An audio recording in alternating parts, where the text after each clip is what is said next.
So growing up, I always marveled at how my grandfathers could seemingly do just about anything.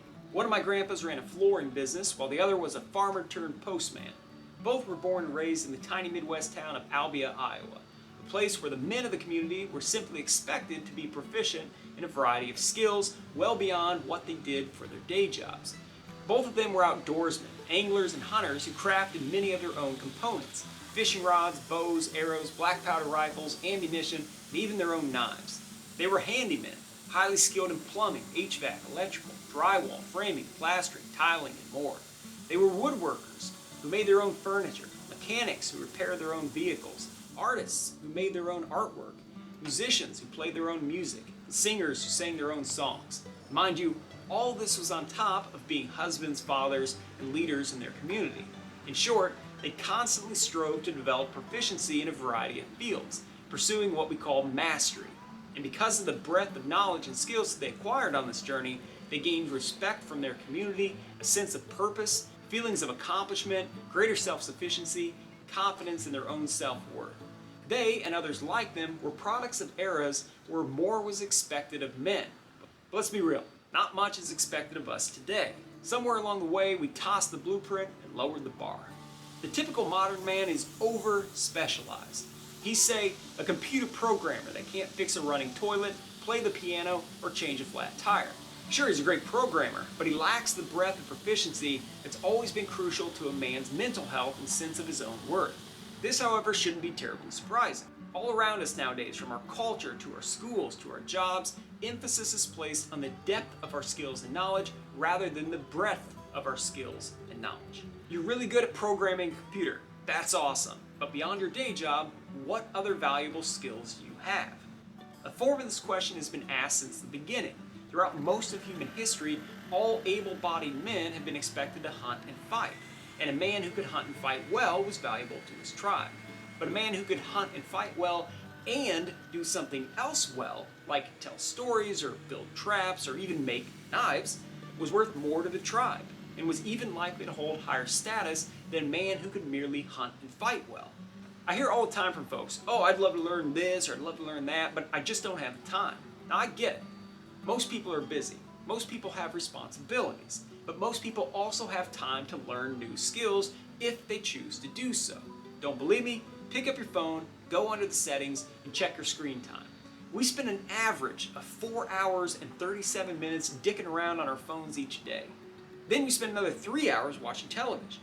Combined, that's nearly 8 hours a day, equivalent to a full-time job that we spend entertaining ourselves, when we could be expanding ourselves. I also hear folks say that they don't have the money to learn a new skill. Look, you gotta get creative. Odds are, no matter what you want to learn, there's resources available for you to pursue that new skill for a lot less money than you might think.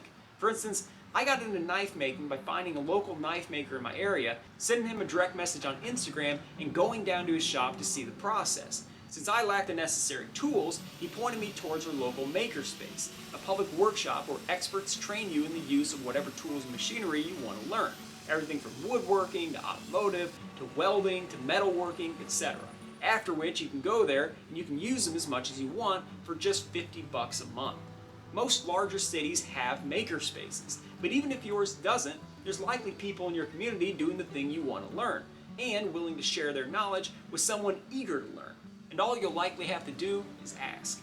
And yes, learning new things can be difficult. It'll take time. You'll likely have to step out of your comfort zone, maybe even way out. You're gonna blunder through some things, probably a lot of things. Heck, I've got a drawer filled with blunders. Check them out, everybody. No shame. And sure, you're probably gonna get frustrated at some point and feel like an imposter or even a fool. But as Jordan Peterson points out, if you aren't willing to be a fool, you can't become a master.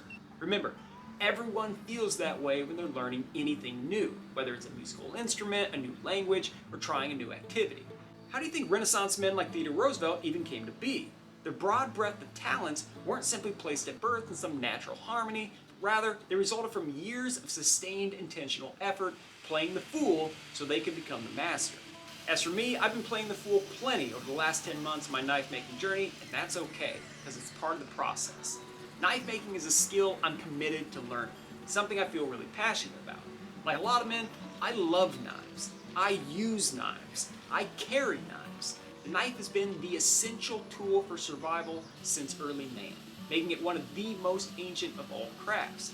Now, as a historian, I love how it connects me to the traditions and techniques of the past, and I also love how it challenges me, requiring patience, creativity, and attention to detail.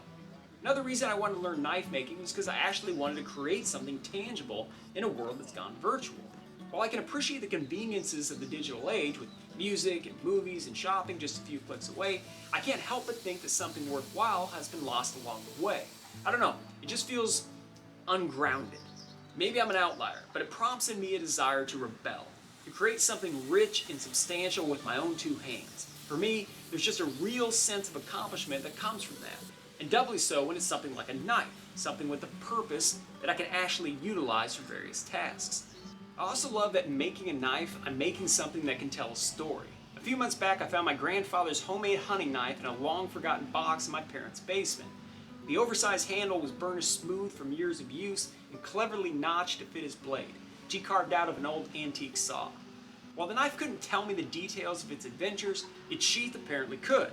On it was carved Cecil D., Albia, Iowa. 1 bear, 2 bears, Canada, 1 caribou in Newfoundland, 1 wild boar, 1 elk, and 1 mule deer. Like me with my grandfather's knife, I can't help but wonder if one day a future grandchild of my own will be holding this one. And if they do, and I'm not around to speak on my own behalf, I hope its very creation tells of the love their grandfather had for adventure and wild places, where a knife like this is necessary. I hope it speaks to the patience it must have taken for him to learn the trade and craft the blade. I hope it serves as evidence of their grandfather's industry, craftsmanship, and creativity. Evidence of a man of high standards, always striving for mastery, just like his grandfathers before him. And I hope in some small way that it also inspires him to continue that tradition. In his book, Manhood in the Making, the distinguished professor of anthropology, Dr. David D. Gilmore, studied men on every inhabited continent, from hunter-gatherer bands to horticulturists, pastoral tribes, fishermen, peasants, and citizens from post-industrial civilizations. In all these places, he found significant continuity of masculinity across cultural boundaries. Whether in the Mediterranean or Micronesia or Scandinavia or Sub-Saharan Africa, men sought to cultivate and demonstrate similar virtues and behavior, and the more they did so, the higher in esteem they were held by other men. Perhaps unsurprisingly, one of the most important of these was mastery. So where do you want to go on your own journey towards mastery? Perhaps you too want to pursue knife making. Awesome! Start researching your nearest makerspace facility and take that first step. Or find someone in your community with the skills and hustle your way under their wing.